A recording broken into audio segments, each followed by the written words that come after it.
Hey, what's going on, guys? It's Joel here with as many reviews as possible, and today we are doing the review of the Nike Metcon 2.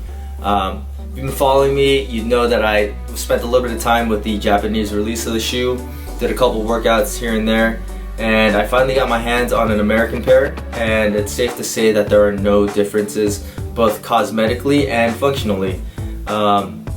Some people are speculating that that swoosh was going to get moved over here, but that didn't happen. There were actually some pictures that showed that, but I guess they didn't go with that design. The shoes just came out today. It's January 23rd. It's available on Nike.com. You can buy them in the normal colorways, which are $130. They raised the price $10, and they have now the Nike ID for $170, so you can customize your own pair now. So going back to the appearance of the shoe, like I said, the looks of the shoe are pretty much identical. They're very, very close to the original Nike Metcon. And that's okay. I thought the Nike Metcon was already a pretty good looking shoe. So you have the abrasion resistant film on the instep right here and on the outside right here. And they actually added a little bit more of it to the toe cap area. That's supposed to help with durability, protecting against the rope. The nylon is actually a little bit bigger. It's actually extended into this area a little bit more compared to the original Nike Metcon. You still have fly wire for the lacing. The outsole is the exact same. There's nothing changed there. It's still the sticky rubber, which is good because that was a very great outsole. It stuck to everything. It provided very, very good traction.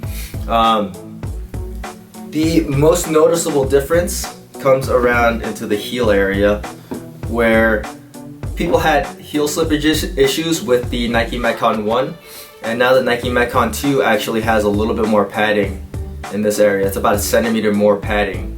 But they did away with this thumb loop, so you can't really pull on that when you throw your shoes on. And I think they did that because if you're like me, you just slip your shoes on and you pull that, and it actually just makes the shoe loose over time. So I think that's why they got rid of that. You also have this TPU heel clip, right? And that helps with gliding up the walls when you're doing handstand push-ups. Like I said, in my testing, I didn't really notice a huge difference there. So another major complaint that people had with the Nike Metcon 1s is that the insole was creaky. And while I didn't think this was ever such a big deal, it really didn't harm the functionality of the shoe. It was kind of annoying and felt weird. It just felt weird.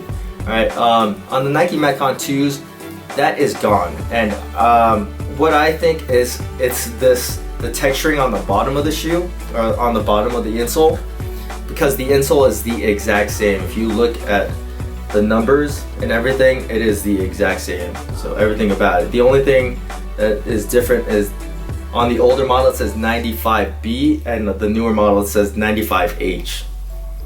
But once again, if you weren't a fan of that with the Nike Metcon 1, it is gone with the Nike Metcon 2.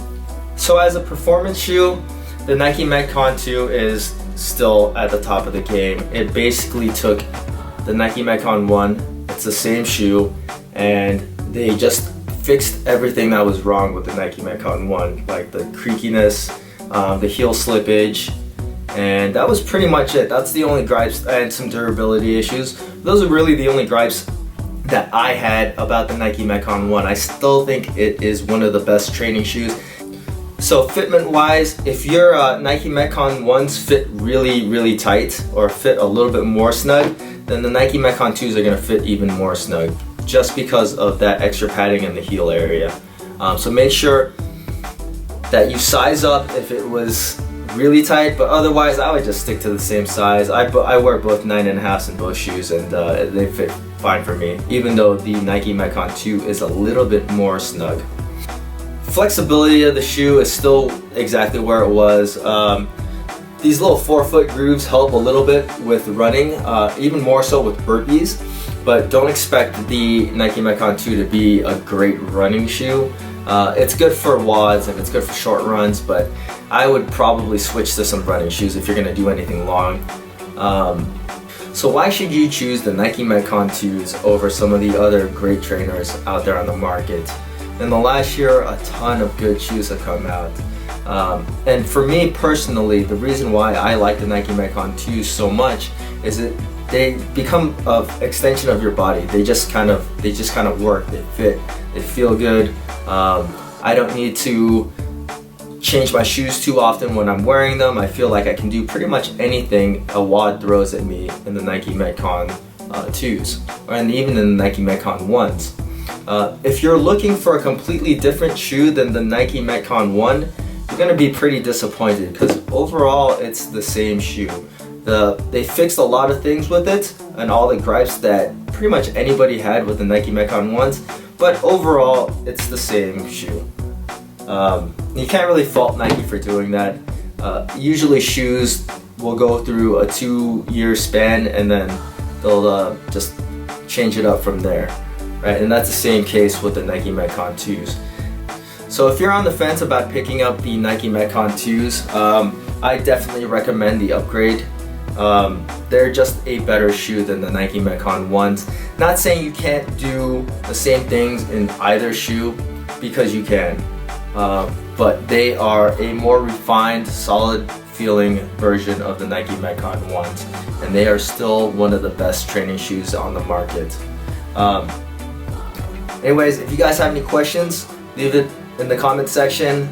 Please hit the like button and subscribe to my channel, and visit the blog for the full written review, and that's at http://joelxfit.wordpress.com.